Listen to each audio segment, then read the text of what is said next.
오늘은 로마서 6장을 같이 교제 나누도록 하겠습니다. 로마서 6장 1절서부터 14절까지 오늘 교제 나누겠습니다. 자, 함께 같이 읽겠습니다. 시작. 그런즉 우리가 무슨 말을 하리요? 은혜가 넘치게 하려고 우리가 죄 가운데 거하겠느냐? 결코 그럴 수 없느니라. 죄에 대한 죽은 우리가 어찌 그 가운데서 더 살리요? 예수 그리스도 안으로 침례를 받은 우리가 다 그분의 죽음 안으로 침례를 받은 줄을 너희가 알지 못하느냐? 그러므로 우리가 죽음 안으로 침례를 받아 그분과 함께 묻혔나니 이것은 그리스도께서 아버지의 영광을 힘입어 죽은 자들로부터 일으켜진 것 같이 우리도 생명의 새로움 속에서 걷게 하려 함이라. 만일 우리가 그분의 죽음과 같은 모양으로 함께 심겼으면 또한 그분의 부활과 같은 모양으로 되리라. 우리가 이것을 알거니와 우리의 옛사람이 그분과 함께 십자가에 못 박힌 것은 죄의 몸을 멸하여 이제부터는 우리가 죄를 섬기지 아니하게 하려 함이니라. 죽은 자는 죄로부터 해방되었느니라. 만일 이제 우리가 그리스도와 함께 죽었으면 또한 그분과 함께 살 줄을 믿노니 그리스도께서 죽은 자들로부터 일으켜지셨으므로 다시는 죽지 아니하시고 사망이 다시는 그분을 지배하지 못하는 줄 우리가 아노라.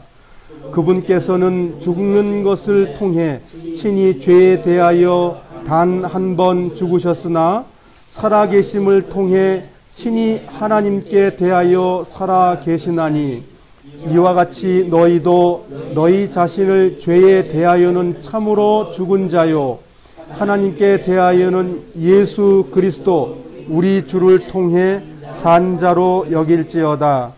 그러므로 너희는 죄가 너희의 죽을 몸 안에서 군림하지 못하게 하여 몸의 정욕 안에서 죄에게 순종하지 말고 또한 너희 지체를 불의의 도구로 죄에게 내주지 말며 오직 너희 자신을 죽은 자들로부터 살아난 자로서 하나님께 드리고 너희 지체를 의의 도구로 하나님께 드리라. 너희가 율법 아래 있지 아니하고 은혜 아래 있으므로 죄가 너희를 지배하지 못하리라. 예. 자, 6장 전체적인 내용이 뭐냐면 죄에서 해방되는 것, 즉 말하자면 죄에서 구원받는 걸 말하고 있다는 거죠. 죄에서 구원. 주님의 십자가를 통해서 죄사함 받고 의인이 됐는데 왜 또 이러한 일들을 사도 바울은 또 말하고 있을까요? 3장에서 예수 그리스도의 십자가의 보혈, 죽음과 피를 다 설명했습니다.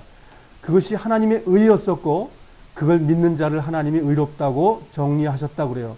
그러면 끝나야 되는데도 불구하고 뒤에 또 이렇게 구원에 대한 이야기를 여러 가지를 하고 있는 거죠. 진노에서 구원받아야 되고 죄에서 구원받아야 되고 율법에서 구원받아야 되고 사망에서 구원받아야 된다고 네 가지의 시제를 말하고 있습니다. 그럼 뭘 해야 된다는 말입니다.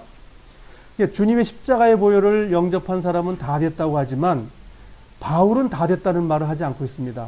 왜 그러냐면 로마에 살고 있는 그리스도인들이 다투고 세상 사람들이 짓는 죄를 다 짓고 있었다는 것을 설명을 했어요. 그렇게 왜 됐냐면 너희들이 구원의 복음을 잘 몰랐기 때문에, 즉 어린아이이기 때문에 다 된 것인 줄 알았지만 그렇지 않다.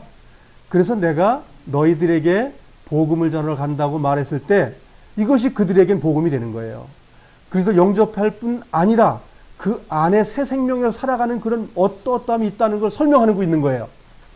우리 설명의 이제 두 번째 우리가 시간이 되는 거죠. 그래서 우리가 8장에 나가게 될 때 완전한 복음에 대해서 설명을 다 드린 거예요.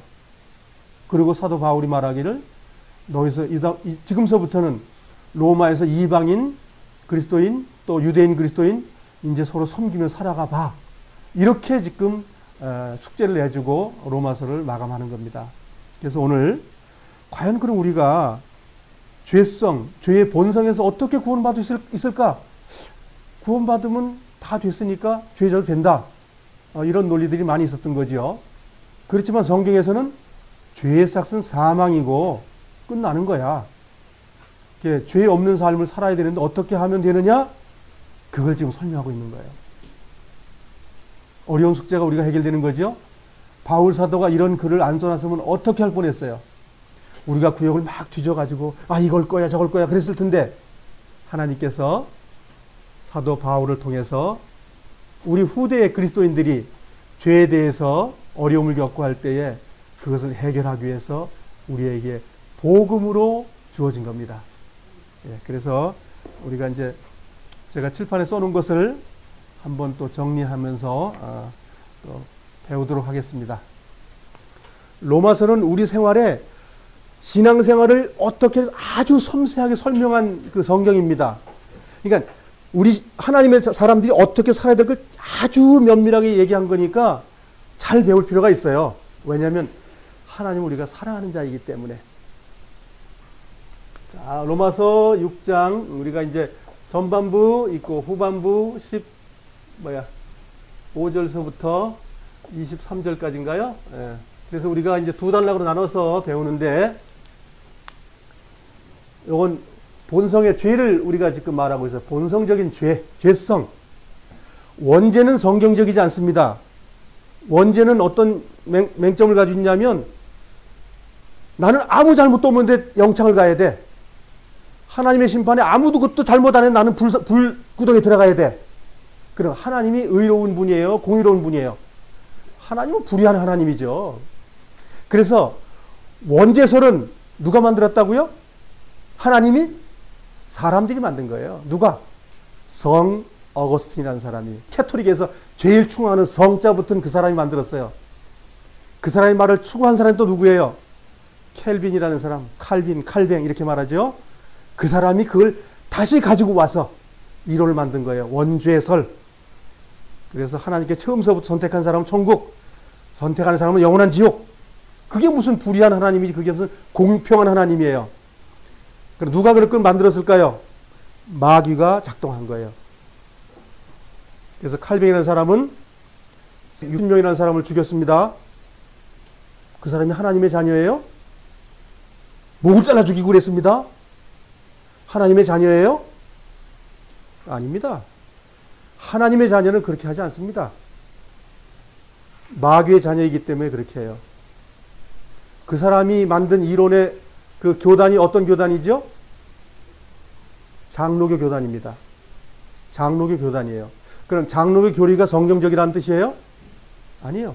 비성경적인 것을 이어받는 종파예요.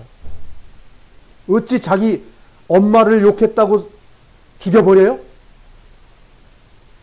말이 안 되죠. 그런데 그 사람이 성경의 이론을 이렇게 만들었더니 그걸 좋아해가지고 만든 종파가 장로교 교파라는 걸 만들어진 거예요. 이해되시죠? 그래서 성경대로 믿는 그리스도인이 천국 갑니다. 누구의 위대한 사람의 말 말고 이 성경이 그러한가 하여 믿는 거예요. 확인해야 되는 거예요.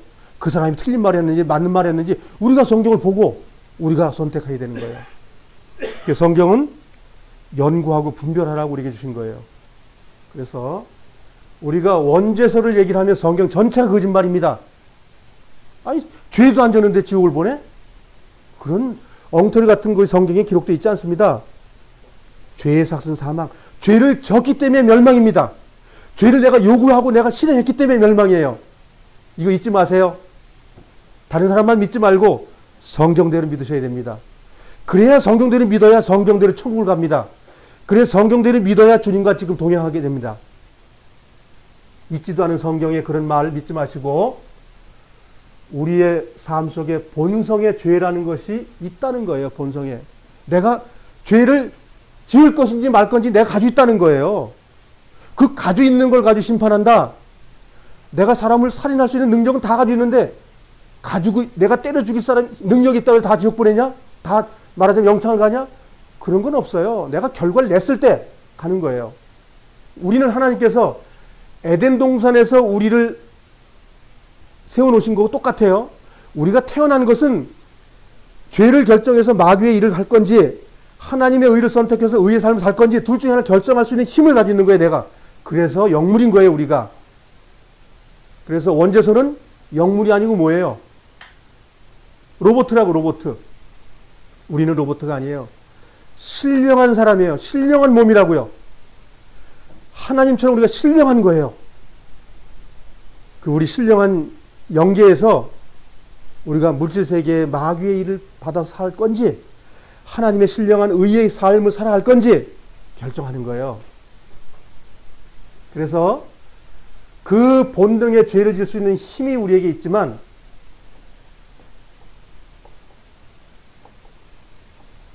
하나님의 의를 선택할 건지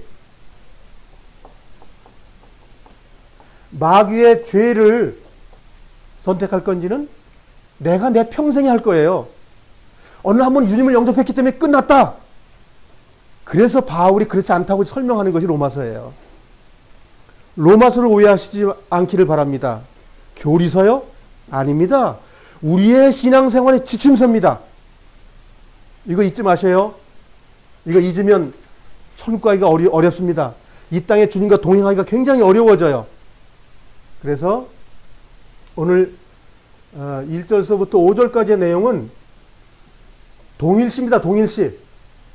누구와 동일시? 마귀와 동일시? 하나님과 동일시예요.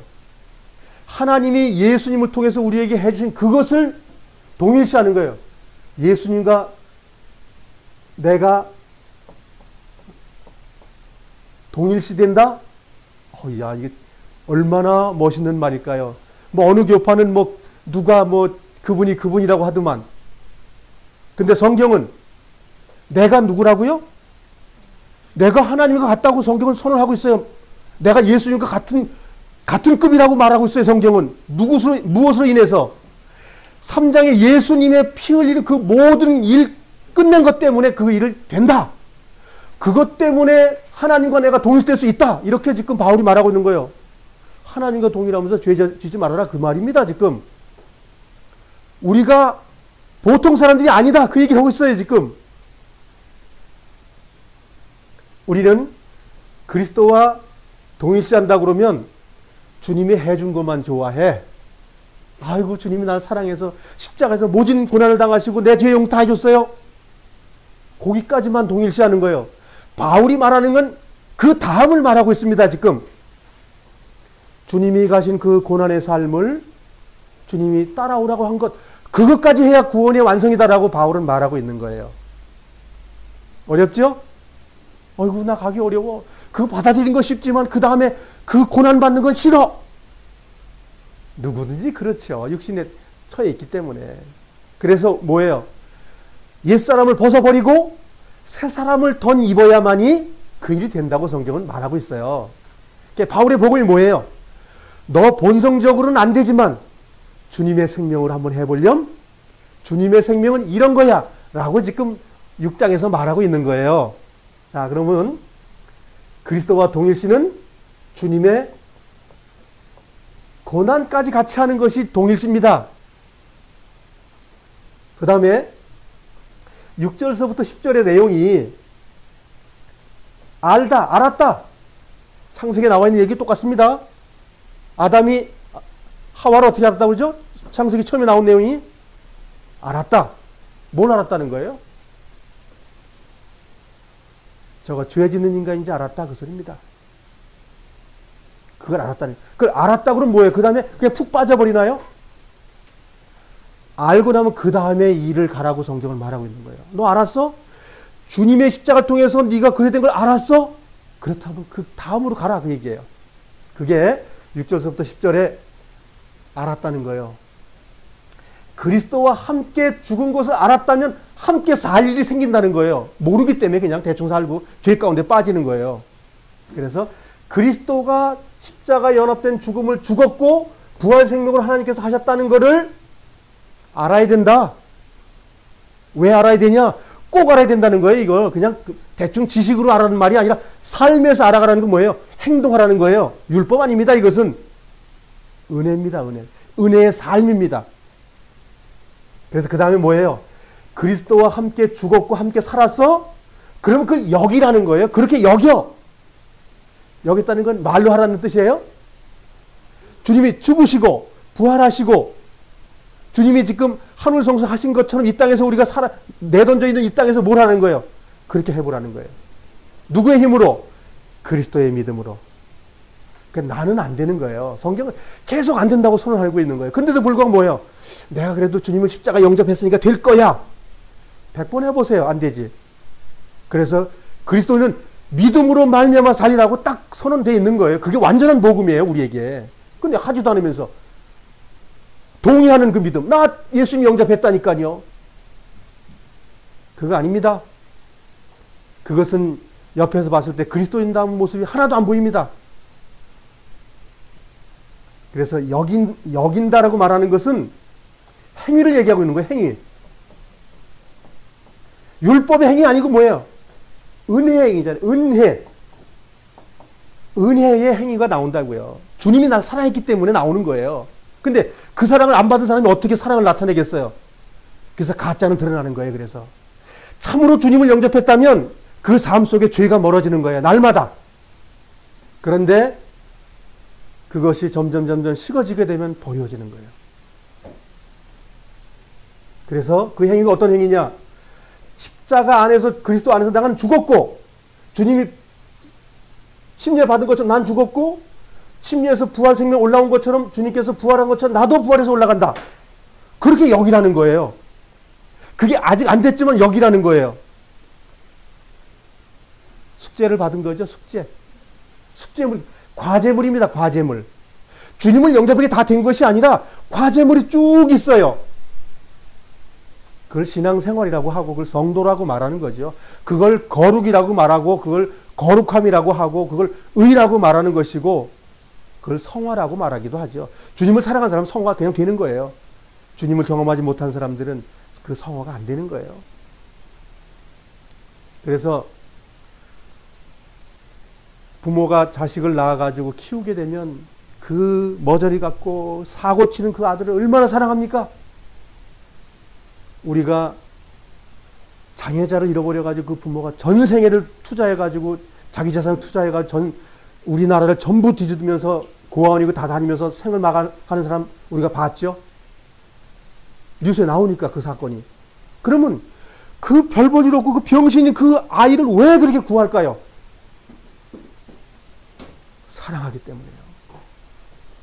저는 그런 걸 통해서 하나님의 사랑이 무엇인지 조금 배우게 돼요. 그래서 하나님은 우리를 구원해 주시고 끝까지 지켜보시는 거예요. 그런데 내가 찾아가질 않아. 찾아갈 길을 다 성경에 써놨는데 안 가. 주님은 열심히 찾고 있고. 그래서 우리가 이 두꺼운 성경이 무엇입니까? 하나님을 지금 날 계속 찾고 있다는 걸 이 모든 성경에 다 기록해 놓은 거예요. 근데 나는 거부하는 거예요. 등을 돌리고 나는 안 가는 거예요. 나는 안 갈랍니다. 주님이 죽어주면 됐지 꼭 나 가지고 가야 됩니까? 주님은 같이 가자는 얘기를 하고 있습니다. 그래서 여기게 되면 내 삶이 예수님 안에서 어떤 일이 되었던 것을 확실히 내가 인정이 됐다면 여겨진다면 그 다음은 이제 제물로 드려야 되는 삶이 내 삶 속에 일어나는 거예요. 이거 로마서 12장에 나오는 내용이죠. 산제물 드리는 것은 하나님의 자가 당연히 드릴 제사니에요. 즉 죄 안 짓는 것이 죄물 드리는 거예요. 죄 안 짓는 것이 예배예요. 그게 된다는 겁니다. 내 힘으로? 절대 아니죠. 하나님의 능력으로. 그래서 그 믿음을 우리가 가져오는 생활을 날마다 해야 되는 거예요. 그래서 자 한번 볼까요? 동일시 했으니 알게 됐고 알게 됐기 때문에 여겨졌고 여겨지게 되니까 드려지게 된 거예요. 오늘 이것이 핵심이에요. 그게 복잡해요. 내용 이거 읽어보셔서 알지만 내용이 이게 쉽습니까? 왔다 갔다 하다가 뭐 그건 그런 거야 저건 저런 거야 힘드시죠? 이 성경 쉽지 않습니다. 쉽지 않은 내용이에요. 왜 쉽지 않냐? 내가 그렇게 살고 싶은 마음이 없기 때문에 어려운 성경이에요. 내가 이 말씀대로 살겠다고 하면 바로 열리는 거예요. 내가 하나님을 영접했어? 그럼 주님 고난에 내가 동참하는 거구나. 살아가는 거구나. 이 육체를 통해서 영광스러운 삶을 살며 죄물 되는 거구나. 아는 거예요. 그런데 우리는 이게 교리래, 교리. 교리니까 그냥 눈을 읽으면 되는 거예요. 십자가에 죽은 것이 그거구나. 그럼 끝나는 거예요. 근데 성경 뭐라고 그래? 여기고 살고 인정하라는 거예요. 그래서 신앙생활하고 종교생활은 다른 겁니다. 신앙생활은 주님과 연합돼서 함께 걷는 것이고, 종교생활은 그냥 가는 거예요. 주님 따로 너 저기가 있어. 내가 하고 싶은 대로 할 거야. 그게 종교생활이에요. 사람 많이 모인 데 가서 음집회 데서 하나 좀 끼우대면서 행복해하고, 수만 명 모여내고 기뻐하고, 자기는 뭐 어디 간 데 없어요. 사람 많이 모으는 걸 좋아하고, 돈 몇 푼 내는 걸 좋아하고. 주님은 우리 전체를 달라고 그러십니다. 그럼 우리 전체 달라고 그러면 어떡할 거예요? 100만 원에서 지금 10만 원만 주고 끝날 거예요? 다 드릴 거예요? 그게 10만 원 내고 다 드렸다고 우리가 거짓말할 게 아니라 이 몸은 다 주님 겁니다라고 하는 그 삶이 자기 속에서 하나님과 교통 속에 일어나야 된다는 거예요. 종교인과 신앙인은 확연하게 다른 겁니다. 종교인은 광이 나는 거예요. 폼 나는 거예요. 한마디로 말해서. 신앙인은 폼이 안 나요. 쭈그렁방탱이 되는 겁니다. 그래서 주님의 날에 그 사람이 보상받는 거예요. 이 땅에서 영광받는 건 바로 그런 겁니다. 주님을 영접하고 나서 종교인 되는 거예요. 종교인. 그분들은 주님의 나라에 못 들어갑니다. 그래서 이 땅에 받을 거 다 받았기 때문에. 그래서 우리는 이 땅에서 받을 것보다 주님의 나라에서 받을 것을 소망하고 이 땅의 삶을 우리가 절제하는 거죠.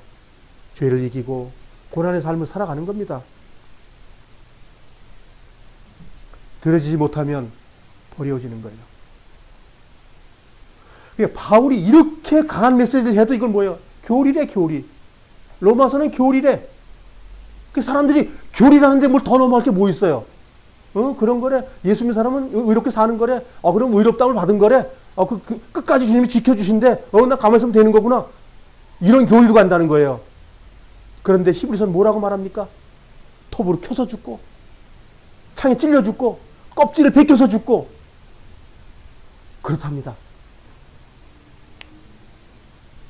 참으로 신앙인은 어렵습니다. 성도는 쉬운 문제가 아닙니다. 종교인은 아주 쉬운 거고요. 폼나는 거고 그거는. 그러나 신앙인은 주님과 날마다 함께 사는 거예요. 그래서 주님과 교통하지 않는데 주님과 교통하면서 성경도 안 봐요? 주님께서 내 너를 위해서 죽었다고 날마다 고백하고 있는 걸 안 봐요? 그건 말도 안 되죠. 성경으로 돌아가는 그리스도인이 신앙생활의 시작입니다. 그래서 우리가 성경을 보면 이런 것들이 눈에 들어오는 것이에요. 그러면 주님의 믿음으로 내가 주님께 나아가는 거예요. 그래서 주님은 내 삶 속에 나를 주장하시고 나의 주인 되는 거예요. 자, 구약의 이름 얘기를 좀 해보겠습니다. 하나님의 이름이 몇 가지가 있어요. 참신은 하나님이죠. 예? 참신. 우리는 이것을 한국말로 하나님 이렇게 얘기를 해요. 이렇게 얘기를 한다고요. 구약에 처음으로 하나님의 이름을 밝혀준 것이 있죠? 출애굽기에 있죠? 여호와라고 했죠? 여호와는 우리나라 말 음역, 중국 번역의 음역이고 정확한 야훼, 야훼. 그러니까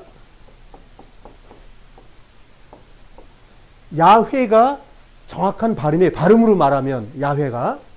근데 이게 중국 발음으로 여호와예요, 이게. 근데 그대로 우리 음역을 했기 때문에 여호와라고 말하는 건데, 야훼인데, 야훼가 무슨 뜻이냐 이거예요. 이거, 야훼가 하나님 이름이라고 얘기하는 거예요. 이거 하나님 이름 아니에요. 하나님 이름 아니에요. 지칭이에요, 지칭. 이름이 아니라고 지칭이에요. 그럼 무슨, 나는 나다, 그 말이에요. 처음으로 이제 모세에게 말씀하실 때, 그러면 하나님을 뭐라고 내 백성 가서 말하고 이집트의 왕한테 말할까요? 누가 보내서 왔다고 말할까요? 그러니까는 나는 나 되신 분이 가라고 그랬다 이렇게 하라는 거예요. 근데 그 히브리 그 네 문장을 네 그 말하자면 우리나라는 가나 뭐 아야 어여 오요 뭐 이런 식으로 그 네 글로 돼 있는 건데 그 네 글을 읽었더니 뭐예요? 야훼라는 말로 우리가 읽을 수 있는 거예요. 근데 그게 발음이 정확한지도 모르지만 하여간 야훼라고 읽어요. 그거를 이 네 획을 갖다가 이 발음을 하는데 야훼예요. 야훼. 근데 이 뜻이 뭐냐면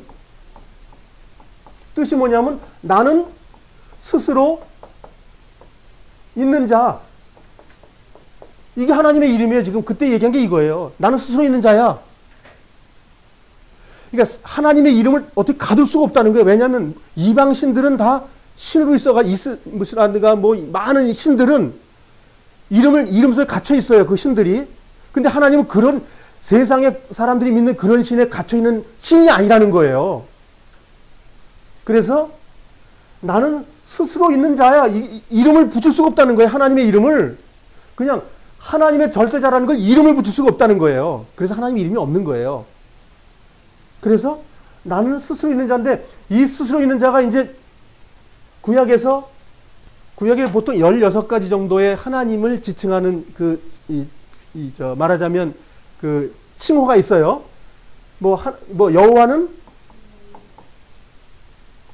여호와 뭐 이레라는 말도 있고 여호와의 니시 뭐 깃발이라는 말, 그 다음에 병을 고치는 것 쭉 있단 말이죠.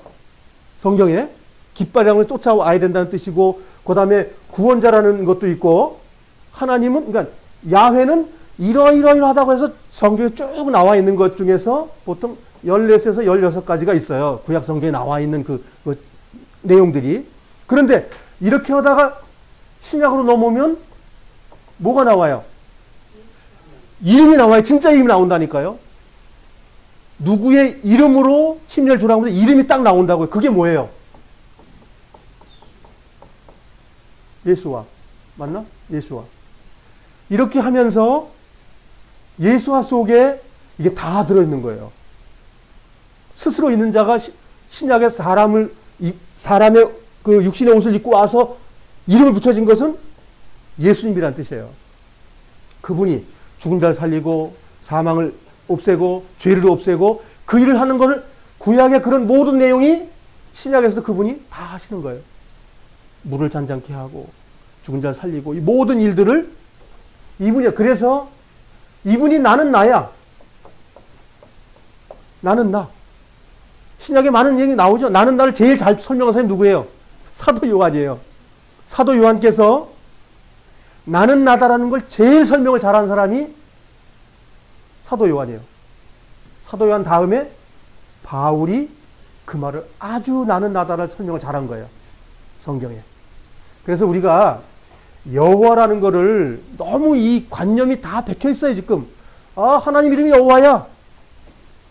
아니요. 나는 나다. 그냥 그 끝난 거예요. 그래서 유대인들은 아도나이라고 말을 해요. 이 여호와라는 말을 안 쓰고 아도나이라는 말을 써요. 아도나이. 우리가 야훼 하듯이 아도나이라고 말을 해요. 하나님 이름을 모른다고 그래요, 유대인들은. 모른다고 그래요. 왜냐하면 하나님 이름을 망령때 일컬지 말라고 그래가지고 그 이름이라는 것이 사실은 안 밝혀주신 거예요, 하나님은. 그렇게 해서 성경에 나타난 것을 이거 이해하면 성경 이해가 쉽습니다. 그러니까 이름으로 하나님을 국한시킬 수 없는 분이다. 그러니까 우리나라 말이 좋은 거야. 정말 하나밖에 없는 유일한 그분, 위대한 그분. 그렇게 이해하는 게 좋아요. 참신. 이렇게 돼 있는 거예요. 그래서 이 일들이 참신께서 지금 나에게 말씀하는 내용이에요. 지금 참신께서. 그렇기 때문에 우리가 이 말씀이 곧 하나님이신이라는 것을 한번 생각을 해보세요. 이게 무슨 하나님? 생각해 보시라고요. 문자적으로 해석할 문제가 아니란 말이에요. 하나님께서 글로써 우리와 소통하고 있다는 거예요, 지금. 어떤 소통이에요? 내가 너를 위해서, 아까 참 찬양이 좋아. 내가 너를 위해서 목숨을 바쳤구만. 너는 날 위해서 무엇하느냐? 오늘 찬양이 참 정말 은혜스러웠다고 할 수 있는 거예요. 그럼 우리가 정말 나아가기 위해서 가야 되는데 그 가는 것이 구원의 삶이고 그 구원의 길이고 완성이 천국인데 성경은 그렇게 가기 위해서 신앙인들에게 지금 말하자면 매질도 하고 막 안내하는 거예요, 지금. 그런데 그걸 떠나서 그것을 버려진 사람들은 불 가운데 거하는 거예요. 성경을 앞으로 자세히 보세요. 거기서 벗어난 사람들을 뭐라고 말하는가? 불구덩이 간다고 말해요. 꼭 계시록에 그 말만 갖고 와가지고 마지막 날 그 사람들만 지옥 간다고 이런 식으로 말. 지옥이라는 걸 표현을 잘못하면 안 돼. 하나님과 떨어져 있는 거 다 지옥이에요. 그래서 성경대로 살지 못하는 그리스도인들은 버려지는 거예요. 그래서 우리가 성경을 정말 날마다 상고하면 우리가 어떤 일이 벌어져요? 하나님의 사람으로 살아가는 걸 온전해지는 거예요. 온전해지는 거. 근데 안 보면 온전해질 수가 없잖아요. 우리가 성경을 배우는 목적은 정말 하나님의 사람으로 온전한 것을 내가 가기 위해서 내 삶을 순종하고 주님께 드리기 위해서 지금 우리가 성경을 배우는 거예요. 그래서 하나님 참신께서 지금 나에게 말씀하신다고 생각하면 이 성경을 한번 공부해 보시자고요. 6장 1절 같이 한번 읽겠습니다. 1절, 2절 같이 한번 읽어보겠습니다. 시작. 그런즉 우리가 무슨 말을 하리요? 은혜가 넘치게 하려고 우리가 죄 가운데 거하겠느냐? 결코 그럴 수 없느니라. 죄에 대하여 죽은 우리가 어찌 그 가운데 더 살리요? 예. 죄 가운데서 죽어버렸다? 죄에 대하여 죽은 우리가, 죄에 대하여 죽었다는 것은 아까 예수님께서 다 하셨다는 걸 전제로 지금 말하고 있는 거거든요. 다 끝냈으니까 이제는 된다 이렇게 말하는, 되는데도 불구하고 왜 죄를 지으려고 하느냐? 죄 지으면 안 된다 그 말이잖아요. 이 역설법을 얘기하는 거잖아요. 죄 지을 수 있느냐? 절대 안 된다. 그러니까 지금 로마에서 죄 짓고 있는 걸 상황을 알고 얘기하는 거란 말이에요. 로마에 죄 짓는 걸 알고 지금 얘기했으니까 뭐예요? 죄를 버리지 않으면 뭐예요? 그 다음에 로마에 있는 식구들이 이제 버림받는 거예요. 그래서 그 하나님 말씀을 듣고 회개하고 주님께 나아갈 때 그걸 영생의 삶이라고 그래요. 그게 영생이에요. 그것이. 영생은 따로 죽어서 어디 가는 걸 자꾸만 생각하기 때문에 사람들이 성경을 오해하는 거예요. 주님의 생명을 사는 걸 영생이라고 그래요. 주님의 말씀에 동행하는 것, 죄를 이기는 사는 삶, 그 영생의 삶이에요. 우리가 지금 죄 가운데 살지 않은 삶을 살았다면 우리 영생의 삶을 살다가 지금 우리 만난 거예요. 그래서 하나님께서 예수님을 통해서 우리에게 준 그 은혜 때문에 죄에 안 져야 된다는 거예요. 그 은혜를 믿지 않은 사람은 뭐 관계도 없겠지만 참으로 예수님께서 나의 구주가 되셨고 나의 죄를 다 해결한 주인이라고 우리가 믿었다면 이젠 죄에서부터 벗어나는 걸 해야 된다. 이렇게 지금 얘기하고 있는 거거든요. 그렇게 될 수 있는 것은 하나님이 피 흘려서 죄물이 됐기 때문에 된다. 그 말을 지금 하고 있는 거거든요. 그러니까 이렇게 말해도 그리스도의 십자가, 저렇게 말해도 그리스도의 십자가, 온통 우리 몸, 삶 전체가 그리스도여야 된다고 말하고 있는 거예요. 그러니 여기에 2절에 결코 그럴 수 없다 그러면 뭐예요? 죄 지으면 안 된다는 말 아닙니까? 그래서 왜 죄를 지을 수가 없느냐면 너가 죄에서 죽었기 때문에 이렇게 말하는 거예요. 죄가 펄펄 살아있는데 주님 그렇게 말하는 거예요. 그러니까 주님과 동일시해야 주님이 끝냈구나. 주님이 죄를 죽였구나. 그럼 나도 죽였다. 이렇게 동의하라는 거예요. 동의해야 끝난다는 거예요. 그러면 나 죄 짓는다 그러면 동의 안 했다는 뜻이잖아요. 그게 동의해보라는 거예요. 날마다 동의하면 어떻게 되는 거예요? 죄가 안 져진다는 거예요. 그 말하고 있는 거예요, 지금. 3절입니다. 예수 그리스도 안으로 침례를 받은 우리가 다 그분의 죽음 안으로 침례를 받은 줄을 너희가 알지 못하느냐? 내가 죄 안 질 수 있는 것은 이것 때문이야. 뭐라고 말한 거죠? 주님이 우리를 침례 안으로 다 죽여버렸다는 거예요. 그럼 난 펄펄 살아있는데 어떻게 하면 좋아? 그래서 여기는 방법을 가르쳐 주신 거예요. 우리가 생을 마감하면 두 번 다시 그 일 안 해요. 살아있는 동안에는 여겨야 돼요. 주님이 우리 죄를 십자가에서 침례로 다 가져가서 등에 다 짊어졌어. 그것을 우리가 인정하고 동의하고 내가 나아가면 죄가 안 져진다는 거예요. 이게 복음이잖아요. 이게 복음이라고요. 예수 그리스도 안으로 침례를 받은 우리가 예수 그리스도 안으로 침례를 받았다. 네. 이 말은 예수님 그리스도 안에, 그러니까 예수 구원자의 그리스도는 직분이거든요. 구원하는 능력까지는 그 속으로 들어가라니 그 속에 다 들어있다는 거예요. 그래서 아까 구약에 지금 예수님의 이름을 쭉 나열했잖아요. 그게 구원의 방법이거든요. 전부 다. 신약에도 예수 그리스도 안에 그 모든 이름이 다 들어있는 거예요. 그 안에. 그래서 이 성경은 약속의 증명서라고 이게 된 거야. 그래 된 거. 예수님이 그래 했지. 죄 용서했지. 네가 들어오기만 하면 된다고 말한 거야. 계속 그렇게 우리에게 이 약속을 확인해 주고 있는 거라고요. 그래서 예수 그리스도 안에 침례를 받다는 건 예수님이 침례는 죽음이거든요. 십자가에서 죽고 나서 그 모든 부활했던 것이 침례에서부터 부활 생명으로 된 것을 얘기하는 거지 우리가 물에 들어갔다 나왔다 하는 말에 침례를 얘기하는 게 아니라고요. 하나님이 이 땅에 오셔서 죽어야 되는 것, 다시 부활해야 되는 것, 그것을 여기에 침례라고 표현하고 있는 건 침례는 죽음을 얘기하는 거거든요. 그래서 우리도 주님과 같이 침례를 받을 거라고 미래에 갈 것을 약속하고 우리가 물속에 들어갔다가 다시 올라오는 것은 뭐예요? 우리가 신앙 간증하는 거거든요. 하나님의 아들 예수님이 이 땅에 오셔가지고 모진 고난을 받고 그 대가를 치르고 어린 양이 되셔가지고 십자가에 못 박혀 돌아가심으로 모든 피를 다 흘리신 것처럼 우리 생활 속에서 나도 그리 가겠다고 고백한 것이 우리 침례의 예표거든요. 우리가 물속에 들어갔다 나온 것은 고백이라고요. 근데 그렇게 왜 안 사냐고요. 우리가 살아가야 될 의무를 또 가지고 있는 거라고요. 주님을 영접했을 뿐만 아니라 주님의 가신 길을 나도 가야 된다고 하는 것도 우리에게 숙제로 남아있는 거예요. 그런데 그 숙제가 성경에서는 주님과 함께 멍에를 맸다고 성경은 표현하고 있는 거죠. 성경은 문학적 표현과 정말 우리가 알아들을 만한 그런 그 방법으로 말을 했기 때문에 이걸 성경을 이 문자적으로 우리가 다 성경을 본다는 것은 성경을 이해 못하는 거죠. 그래서 예수 그리스도 안으로 침례, 예수는 구원자이고 구원자의 그리스도는 구원자의 행위를 얘기하는 거예요. 구원자가 이루어놨던 것. 기름 그리스도는 메시아라고 말하는 그 히브리 말에서 헬라 말로 번역한 건데 그리스도라고 말하는 것은 우리를 날마다 구원케 해주는 은혜를 얘기하는 거예요. 구원자가 우리를 구원해줬다. 그 말입니다.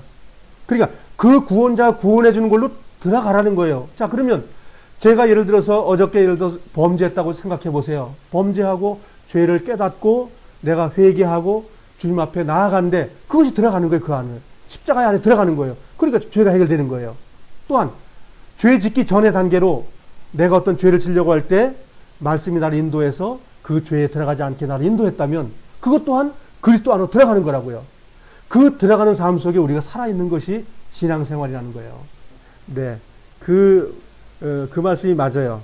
그래서 쉬운 성경으로 제가 그러면 한 번 더 읽겠습니다. 쉬운 성경으로. 그러면 우리가 무슨 말을 더 하겠습니까? 은혜를 더하게 하려고 계속 죄를 지어야 하겠습니까? 절대로 그럴 수 없습니다. 죄에 대하여 죽은 우리가 어떻게 죄 가운데 살 수 있겠습니까? 여러분은 우리가 그리스도 예수와 연합하는 세례를 받았을 때에 그분의 죽음과 연합하는 세례를 받았다는 사실을 알지 못합니까? 이게 더 굉장히 좋죠. 그렇게 된 겁니다라고 하는데 이건 좀 문맥으로 어려워. 이게 직역성경의 난맥상인데 그래서 직역성경은 좀 어려운 부분이 있습니다. 문맥으로 이게 다듬어지지 않고 그 뜻 핵심에서 우리나라 말로 번역하면 이 말이 어려워질 수 있는 것을 그냥 그대로 직역으로 가는 거예요. 근데 그래서 우리가 직역성경을 우리가 이제 이해할 때에 우리나라 사람들의 맞는 문맥으로 다 가져올 수 없는 부분이 있다는 거예요. 그러니까 지금 이건 의역이에요. 이 성경은 의역 성경입니다. 의역이라고 말하는 것은 그 단어를 인지하고 우리나라 사람들이 그 말을 이렇게 번역을 함으로써 이해가 쉽게끔 번역하는 걸 의역 번역 성경이라고 그러는데 그래서 의역 번역 성경이 이해가 쉬운 거예요. 그래서 우리가 이제 봄 교재 때 그 체육기를 우리가 이 의역 성경을 가지고 이제 보려고 하는 이유는 직역 성경을 보면 굉장히 어려워져요. 문맥이 어려워지고 이해도가 떨어진다는 얘기예요. 그래서 이번에 그래서 의역 성경을 보면 좋겠어요. 그리고 우리가 지금 개역 한글도 의역 성경에 속합니다. 의역을 했기 때문에 문맥이 좀 매끄러운 거거든요. 그런데 직역 성경은 내용을 이해하는 사람은 쉽게 이해되는데 내용을 이해 못하는 사람들은 어려워지는 거예요. 근데 성경을 여러 가지를 이렇게 비교해서 본다면 이제 우리가 헬라어 직역 성경을 이제 우리가 좋아하잖아요. 그러나 이해가 됐을 때는 더 좋지만 이해가 안 될 때는 이게 어려운 성경이 되는 거예요. 그럴 때는 쉬운 성경부터 보면서 어려운 성경을 보면 더욱 좋죠. 자, 이어서 나가겠습니다. 김종모 형제님께서 그렇게 말씀하셔가지고 그리스도 침례 안으로 들어갔다는 말이 이해가 더 이제 쉬워졌습니다. 4절입니다. 그러므로 우리가 죽음 안으로 침례를 받아 그분과 함께 묻혔나니 이것은 그리스도께서 아버지의 영광을 힘입어 죽은 자들로부터 일으켜진 것 같이 우리도 생명의 새로움 속에서 걷게 하려 함이라. 하나님께서 예수님을 통해서 그렇게 한 것처럼 너희들도 그렇게 걸어야 된다는 뭐예요? 그렇게 너희들도 해야 된다는 말이. 근데 이게 참 어렵잖아요. 그런데 쉬운 성경 보면 그냥 쉬워요. 와, 우리도 주님처럼 살아가는 거구나. 죽어야 되는 거구나. 우리도 그렇게 나아가야 되는 거구나. 하나님이 예수님께서 부탁해가지고 100% 말씀 순종한 것처럼 우리도 예수님처럼 100% 순종해야 된다. 그 말하고 있는 거예요. 그래서 밑에는 다 설명문이에요. 너희들이 결코 죄질 수 없다라는 설명을 하는 이유죠. 왜 그랬냐 하면 예수님이 하나님 앞에 죽은 것처럼 너희들도 그렇게 살기 위해서 그렇게 죽은 거야. 성경은 이제 그렇게 말하고 있는 거예요. 그러니까 죄 안 짓는 일은 그리스도 때문에 된다. 즉 말씀 때문에 된다. 그 얘기거든요. 그 말씀이 뭐냐? 하나님을 나를 사랑하셔서 죄물 되신 분 때문에 된다. 그래서 너희들도 결론이 뭐 죄물 되라 그 말이 끝이에요. 예수님이 죄물 된 것처럼 나도 죄물이 돼야 한다는 것이 그게 완전한 복음이라는 거예요. 한번 구원받으면 다 되는 것이 아니라 구원의 삶을 유지하고 관리하고 끝까지 가야 된다는 거예요. 5절 같이 한번 읽어보겠습니다. 만일 우리가 그분의 죽음과 같은 모양으로 함께 심겼으면 또한 그분의 부활과 같은 모양으로 되리라. 그러니까 이 말씀은 하나님께서 예수님을 그렇게 해서 하나님께서 순종해서 죽고 부활하고 살려신 것처럼 그 다음에 우리도 그렇게 된다고 말하는 거잖아요, 지금. 그러니까 이것이 뭐 율법의 이야기가 아니라고요. 율법의 행위의 얘기가 아니라고요. 은혜의 삶을 얘기하는 거라고요. 그래서 성경을 자세히 본다는 거 굉장히 중요한 내용이죠. 그래서 주님의 부활의 모양이 뭐예요? 주님이 첫째 부활이십니다. 주님은 첫째 부활이에요. 우리는 첫째 부활에 딸려간 단으로 묶여져 있는 거예요. 우리도 첫째 부활의 삶을 사는 거예요. 계시록의 첫째 부활이라는 말하는 거 똑같은 그겁니다. 그것에 첫째 부활에 동참하지 못하면 뭐 천년왕국 같죠. 그거 참 성경들을 너무 어렵게 남들 얘기하는 걸 너무 많이 들어서 그런데 이 이야기하고 요한복음에 나와 있는 주님 안에 살아가는 생활하고 똑같은 생활입니다. 그게 새 생명 안에 사는 거예요. 현 생명이 아니고 새 생명 안에 사는 거예요. 그게 첫째 생명이고 첫째 부활 생명이고 또 다 같은 말입니다. 그것이. 요한복음 11장으로 가겠습니다. 요한복음 11장 25절입니다. 계시록을 너무 사람들이 오해하는 말을 너무 많이 해놔가지고 다 오염돼 버렸어요. 첫째 부활, 둘째 부활은 있지도 않아요. 그냥 둘째는 사망밖에 없어요. 우리가 첫째 부활의 삶을 살다가 그냥 첫째 부활의 생명, 영원한 생명이 있는 거예요. 그냥 이렇게 이해되면 얼마나 좋을까요? 성경이 다 그걸 말하고 있는데 영원한 생명으로 들어가는 거예요. 우리는 25절 26절 같이 한번 읽겠습니다. 시작. 예수님께서 그녀에게 이르시되 나는 부활이요 생명이니 나를 믿는 자는 죽어도 살겠고 누구든지 살아서 나를 믿는 자는 결코 죽지 아니하리라. 이것을 내가 믿느냐? 다 믿으셔요 정말? 그러면 뭐 첫째 부활이 있고 둘째 부활이 어디 있어요? 주님의 부활 생명에 사는 겁니다. 우리가 자꾸만 교리를 만들어 놓은 이론을 자꾸만 엉뚱한 것을 얘기해 놓은 걸 우리가 머릿속에 담아두기 때문에 성경을 오해하는 거예요. 그래서 지금 주님과 동행하는 것은 누구 통치예요? 마귀의 통치예요? 하나님의 통치를 살면 뭐예요? 왕국에 사는 거예요. 우리가 누구의 왕국이요? 하나님의 왕국. 뭐 어려워요 이게? 짓기 쉬운 거예요. 안 살기 때문에 사람들이 어려운 거예요. 일주일 동안 죄 짓고 살았습니까? 마귀하고 친구하고 살았어요? 그런 사람은 하나님의 왕국에 못 산 거예요. 그런 사람은 어느 날 하나님의 왕국에서 쫓겨납니다.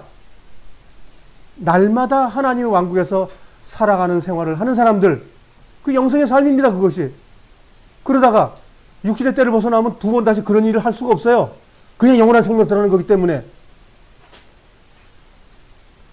정말 이거 믿으십니까? 주님과 정말 동행해서 영원한 생명, 첫째 부활 생명을 살아가고 있어요? 아, 이거 살지 못하면 버려지는 거예요.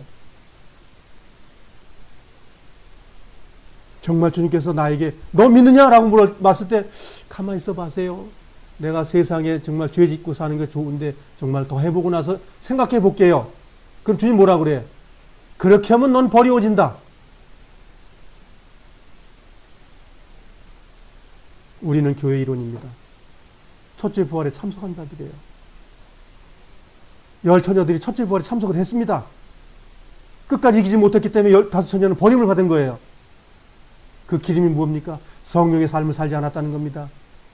날마다 주님과 동행하는 삶을 못 살았기 때문에 결국은 하나님의 잔치, 그 잔치는 영광을 얘기하는 거지 무슨 결혼이라는 걸 얘기하려고 하는 게 아니라 그 결혼의 의미적인 것을 빼오기 위해서 혼인잔치를 가져오신 거예요. 못 들어간다는 걸 얘기하기 위해서 얘기하는 겁니다. 여기서 맞는 거예요. 너 정말 이거 믿느냐? 예. 우린 믿는 다섯 처녀의 기름을 등을 준비하는 그 다섯 처녀의 삶을 내 생애 속에 살지 못하면 죽어서 무슨 천국을 가요?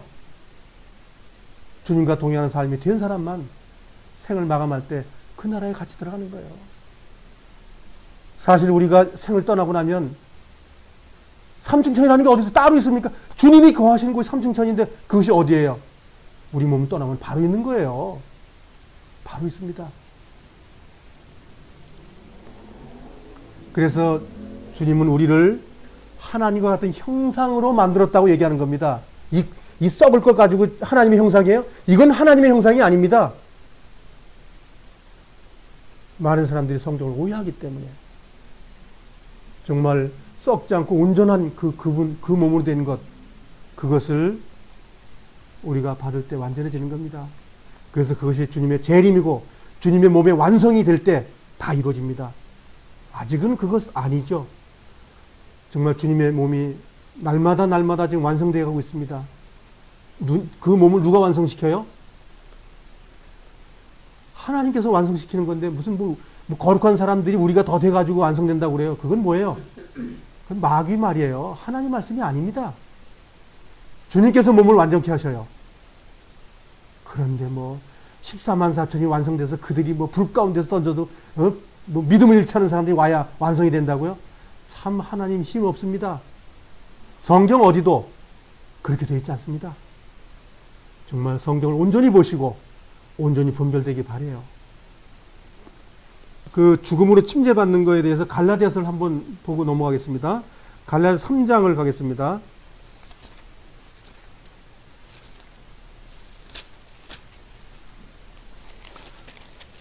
갈라디아서 3장 25절입니다. 갈라디아서 3장 25절서부터 29절까지 쭉 읽어보겠습니다. 내용을. 시작. 그러나 믿음이 온 뒤에는 우리가 더 이상 훈육 선생 아래 있지 아니하도다. 너희가 다 그리스도 예수님을 믿는 믿음으로 말미암아 하나님의 아들들이 되었나니 너희 중에서 그리스도 안으로 침례를 받은 자는 다 그리스도로 옷 입었느니라. 거기서는 유대인이나 그리스인이나 없고 내인자나 자유로운 자가 없으며 남자나 여자가 없나니 너희는 다 그리스도 예수님 안에서 하나이니라. 너희가 그리스도께 속한 자면 곧 아브라함의 씨요 약속에 따른 상속자니라.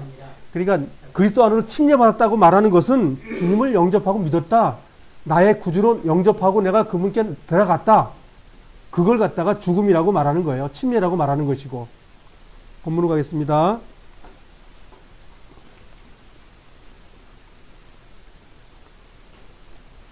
6절, 7절 같이 읽겠습니다. 우리가 이것을 알거니와 우리의 옛사람이 그분과 함께 십자가에 못 박힌 것은 죄의 몸을 멸하여 이제부터는 우리가 죄를 섬기지 아니하게 하려 함이니 죽은 자는 죄로부터 해방되었느니라. 그러니까 성경은 바울이 복음을 전한다는 그 말의 핵심이 뭐예요? 죄를 짓고 있는 그리스도인들이 죄 안 짓게 하는 것이 복음이었다고 말하는 것이 핵심이에요. 근데 어떻게 죄를 안 져야 되냐 하면 그리스도 안으로 들어가야 된다. 그래서 죽음 안에 들어가야 된다. 그 얘기를 하고 있는 거예요. 여기서도 지금 죄를 짓지 않아야 될 명분이 뭐예요? 뭘 알아야 된다는 거예요. 뭘 알아야 되는 거예요? 예수님이 십자가에 못 박혀서 죽었을 때 우리 옛사람을 십자가에서 같이 못 박은 거야. 이거 설명하고 있는 거예요. 그거 알라는 거예요. 주님을 너 알아서 야, 너 육체도 너 십자가에 못 박은 예수 그리스도야. 그분이 그리스도야. 라고 설명해 주고 있는 거예요. 그러니까 아, 나 이게 죄질 육체도 주님 십자가에 못 박은 거야? 그러니까 내가 죄 안 져야 되는 거구나. 주님이 내 죄질 이 육체의 이 현재 이 상황도 2000년 전에 예수님께 십자가를 못 박을 때 하나님께서 그걸 같이 해주셨어? 이렇게 여기라는 거예요. 근데 하나님 편에서는 그게 다 된 거잖아요. 하나님께서 강권적으로 다 집어넣어줬으니까 십자가에 그 못 박을 때 다 우리 함께 박아줬으니까. 근데 우리는 언제 하는 거예요, 그것을? 지금 하는 거잖아요. 주님께서 말씀으로 가르쳐 줄 때 아는 거잖아요. 아, 그때 내가 죄짓은 이 육체까지도 거기서 못 박아버리는 거야? 아, 그런 거구나. 그런 거로 내가 죄 지으면 안 되는구나. 이렇게 지금 설명하고 있는 거잖아요. 그래서 안다고 말하는 거는 동의를 하는 거예요. 동의하는 거예요. 아, 그렇구나. 그래서 우리는 날마다 십자가의 사건을 넓게 알아가는 생활이 신앙생활인 거예요.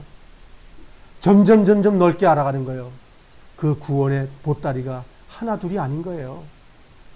육신의 썩을 보따리를 깨끗게 해주고 영화로운 몸으로 바꿔주는 영화도 들어있고, 죄도 이길 수 있는 힘도 주고, 죄를 회개케 하는 것도 있고, 율법에서 해방하는 것도 있고, 그것이 보따리 다 들어있는 거예요.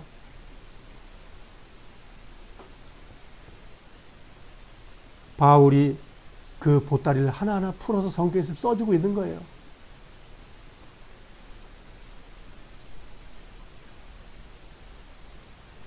베드로전서 4장 1절로 가겠습니다. 죄의 몸이 멸해버려가지고 죄를 섬기지 아니하게 하기 위해서 그랬다. 예수님 십자가에 보여는 죄를 안 짓게 하기 위해서 그랬다. 이게 과거에 다 끝난 일 아닙니까? 구원파에서 우리 배울 때 영원한 속죄 받았습니다. 다 끝난 거 아닌가요? 근데 이놈을 다시 살려가지고 왜 이게 말하고 있느냐고요, 복잡하게. 힘들어 죽겠는데.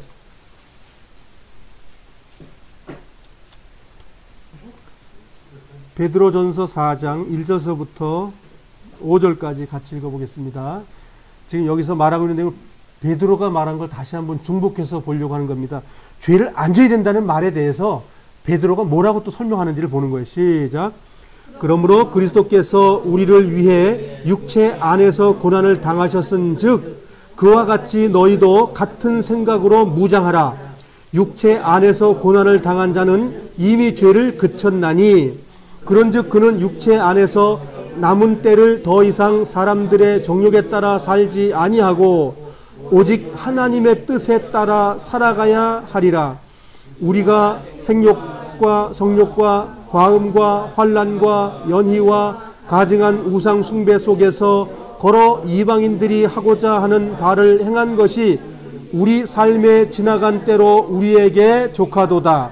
이 점에서 그들이 너희가 자기들과 함께 다름질하여 그와 같은 극한 방탕에 이르지 아니함을 이상히 여기며 너희를 비방하나 그들은 산 자들과 죽은 자들을 심판할 준비가 되신 분에게 회개 보고를 하리라.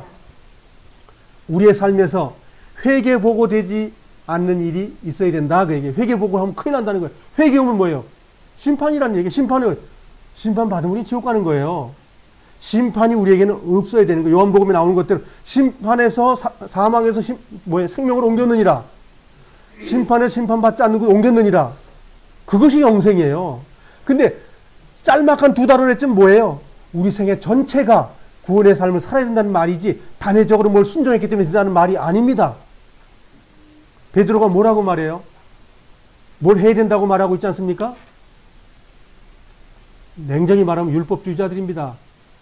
냉정히 따지면 율법을 지켜서 의로워지는 것이 아니라 율법에 타치함받는 삶을 끝까지 살아가야 된다는 거예요.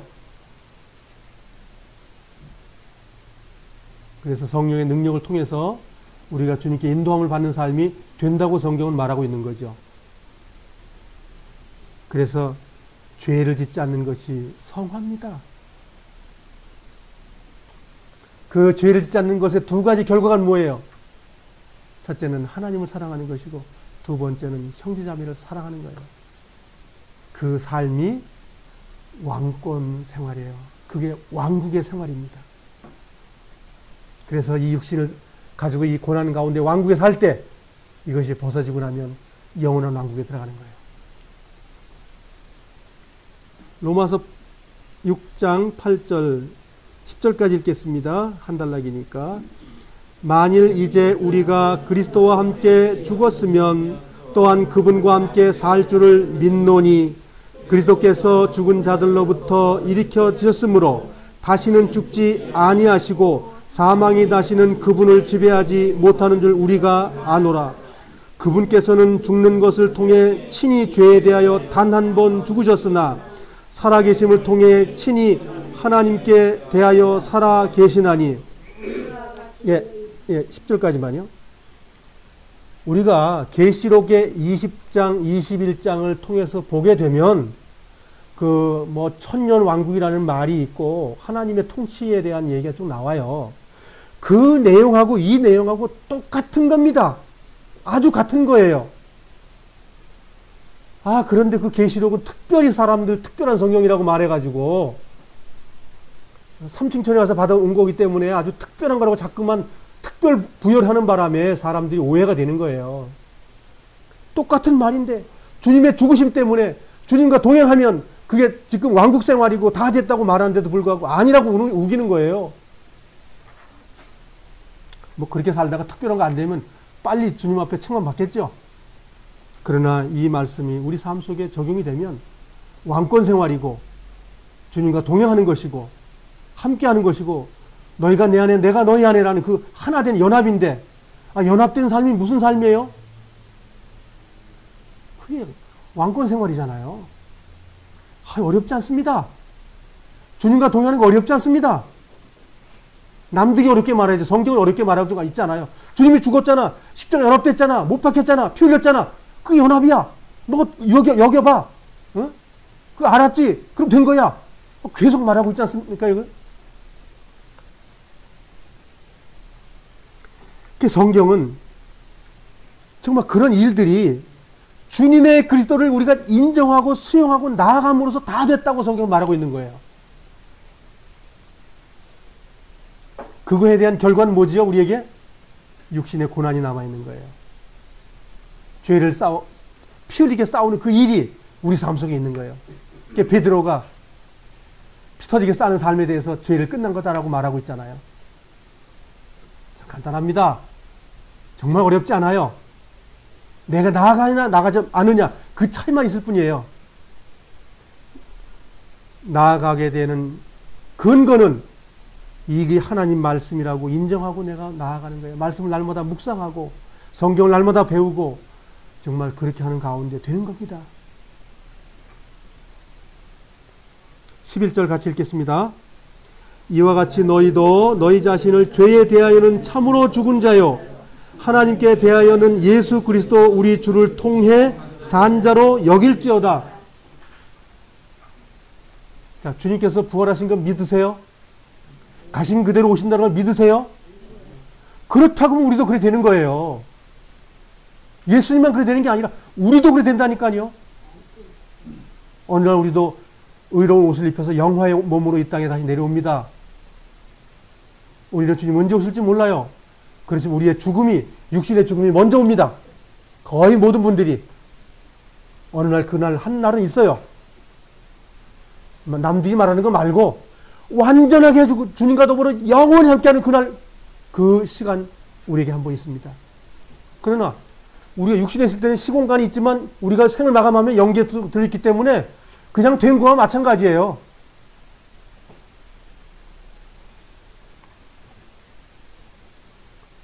이 여기는데 믿음이 필요하지 않습니까?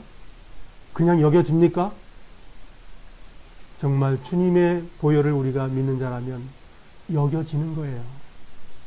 여겨지는 생활이 되는 겁니다. 사도 바울의 말이 깊이가 얼마나 깊은지 모릅니다. 대충 말한 게 아니에요. 하나님께서 그 많은 제자들 중에서 특별히 이 역사서를 공부를 철저히 하고 법률가인 사도 바울을 선택하신 거예요. 그가 이 말을 완전하게 풀어서 말할 수 있는 사람이기 때문에, 그 달란트를 알기 때문에 주신 거예요. 그렇다면 우리도 그 깊이를 캐려면 우리도 생각을 좀 해봐야 되는 거예요. 하나님께서 아무렇게나 해서 바울을 선택하지 않았습니다. 바울이 14권의 성경을 기록했다고 합니다. 히브리서는 뭐 절반 얘기하지만 히브리서까지 바울이 기록했다고 보면 14권을 신약을 기록을 했습니다. 그가 왜 기록했습니까? 결론은 죄 짓지 말라는 겁니다. 한마디로 끝내요. 그것이 천국의 왕권 생활이라는 거예요. 죄를 그냥 멍둥이를 두들겨 패서 깨는 생활이라고 말하고 있는 거예요. 여기는 것은 그리스도의 믿음 아니면 안 됩니다. 내 믿음 가진 어린 2%도 없습니다. 내가 나아갔을 때 그리스도가 나에게 믿음을 주십니다. 이건 약속이기 때문에 오는 거예요. 안 되는 사람들은 주님께 그 믿음을 구하지 않았기 때문에 안 되는 겁니다. 정말 나아가 보십시오. 구하면 준다고 말했습니다. 이것이 믿음으로 화합하기를 원합니다. 12절부터 14절까지 같이 한번 읽어보겠습니다. 그러므로 너희는 죄가 너희 죽을 몸 안에서 군림하지 못하게 하여 몸의 정욕 안에서 죄에게 순종하지 말고, 또한 너희 지체를 불의의 도구로 죄에게 내주지 말며, 오직 너의 자신을 죽은 자들로부터 살아난 자로서 하나님께 드리고 너희 지체를 의의 도구로 하나님께 드리라. 너희가 율법 아래 있지 아니하고 은혜 아래 있으므로 죄가 너희를 지배하지 못하리라. 첫째, 부활 생명으로 살아가는 건 맞지요? 옛 생명으로 사는 게 아니라 새 생명으로 사는 게 맞지요? 새 생명으로 살아가야 죄를 이기는 거죠. 우리의 이 죽을 몸의 죄에게 종로를 하지 말아라 이거예요. 이걸 가지고 의의 종로로 타라는 거예요. 지금 된다고 성경 선언했습니다. 여겨야만이 된다고 성경은 말하고 있어요. 여기지 않은 사람은 이게 지금 12절에서 13절은 되지도 않는 거예요.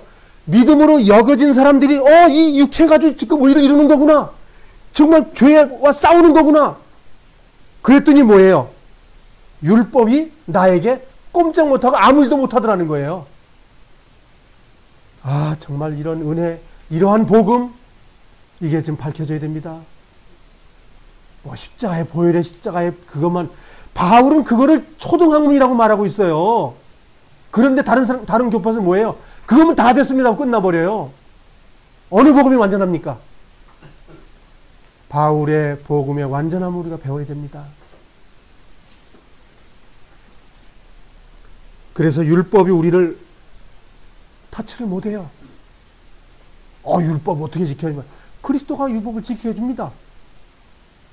그래서 지금은 계명으로는 1계명, 2계명, 3계명, 4계명이 아니고 하나님의 계명 속에 들어가 있어요. 우리가 그 율법보다 더 어마어마하고 더 거룩한 율법 속에 들어가 있습니다. 우리가 1계명에서부터 10계명을 지키는 것이 아니라 하나님의 계명을 지키는 거예요. 우리가 그 신분을 우리가 허락받은 거예요. 구약은 양이 죽으면 된다고 해서 지금 뭐예요? 하나님이신 분이 죽으셨기 때문에 된다고 말하고 있는 거예요. 얼마나 큰 은혜입니까? 어마어마한 은혜 속에 있습니다. 우리가 그래서 그분과 함께 우리가 살아볼 가치가 있는 거예요. 그분이 누구예요? 뭐 그리스도가 동질된 걸 인식하라는데 그분이 내가 되고 내가 하나님이 되는 거예요?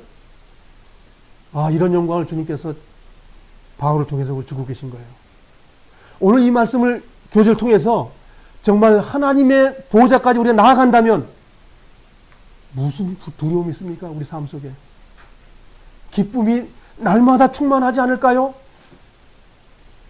하나님의 보호자 어렵지 않습니다. 오늘 이 법칙을 주고 있어요. 어떻게 하면 어떻게 된다. 어떻게 하면 어떻게 된다. 그래 되어 있습니다. 지금. 근데 맨 마지막에 뭐예요? 그렇게 된 자는 자동으로 주님께 몸을 드립니다. 이게 끝이에요. 지금. 그렇게 살았더니 율법은 아무것도 아니야. 이렇게 말하고 있어요. 아, 참 얼마나 감사한 말씀이냐고요. 하나님이 나에게 이렇게 은혜를 주시는데 우리가 아멘 안 해요? 아멘 되죠. 정말 아멘이 됩니다. 그래서 우리에게 뭐라고 말합니까? 죄의 삭은 사망입니다. 뭐 길 가는 사람한테 말하고 있어요? 아니에요. 은혜 가운데 있는 사람들에게 지금 말하고 있어요. 은혜를 정말 구하기만 하면 되는데 그거 안 하면서 안 된다고 그래?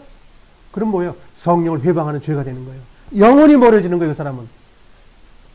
그래서 우리가 성경을 연구하고 잘 보면 순종이 되는 것이고 주님이 왜 이 말씀하셨는지 우리가 아는 거예요. 그래서 바울은 이 말씀을 14권을 주님께 명받아 썼어요. 그러면 시편을 많이 쓴 사람은 누굽니까? 다윗이죠. 다윗이 죄를 버리고 나서 얼마나 주님께 나아갔습니까? 그가 날마다 이야기하는 것이 무엇입니까? 이 말씀에 주야로 묵상하는 자가 된 거예요. 주야로 뭘 묵상했다는 거예요? 그냥 소설 쓰려고요? 어떻게 하면 주님을 순종할까? 어떻게 하면 죄를 멀리할 수 있는 걸까? 주님이 날 뭘 가르쳐 줄까? 그것을 시편에 다 기록을 한 겁니다. 시편의 기록과 바울의 신약의 기록이 내용이 같습니다. 내용이 같아요.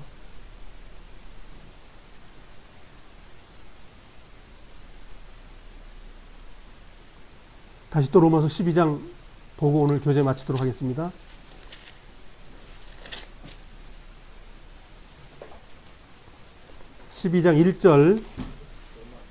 로마서 12장 1절 2절입니다.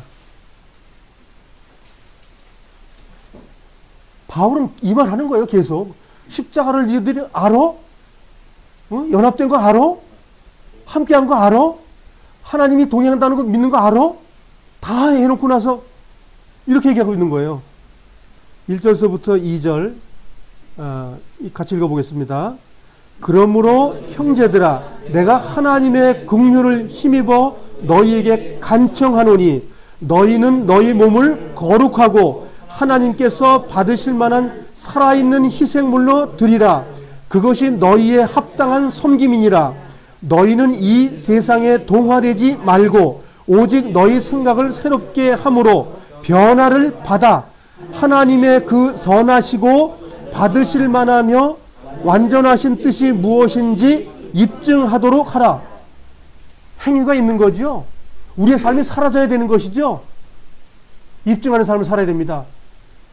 지금 바울은 이 복음을 전한 이후에 이런 것이 되기 위해서 지금 귀한 말씀을 하나님께로 받아서 말하고 있는 거예요. 그러니까 여기에 와서 일요일날 뭐 몇 시간 여기 와가지고 이렇게 하는 것이 주님께 드렸다. 어린 둥부러지도 없어요. 내 바깥에서 직장에서 내 주변 사람들과 내 주변의 가정에서 이런 모든 부딪히는 일 속에서 거룩한 제물의 삶이 되어져야 됩니다. 죄가 삶 속에 들어오면 안 됩니다. 이 일들이 정말 서로 섬기고 주님께 나아가기를 서로 기도해주고 그 일들이 되어져야만이 신앙인이지 뭐 바깥에 나가서 사랑채나 하고 뭐 남들이 뭐 나 잘 봐주고 그거 소용없는 거예요. 하나님 앞에서 입증하는 생활 이것이 필요해요. 그것이 천년왕국의 생활입니다. 그것이 첫째 부활 생명으로 살아가는 거예요. 이것이 첫째 부활. 주님이 그랬던 것처럼 우리가 그 삶을 되는 거예요. 오늘 교제 마치고 다음 주도 우리가 말씀을 교제할 건데요. 정말 성경 열심히 읽어보십시오.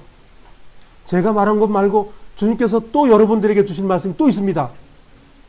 성경을 많이 보시고 정말 주님께 나아가는 결단, 결심, 그것이 내 열심, 그것이 열심이라는 거예요. 그것이.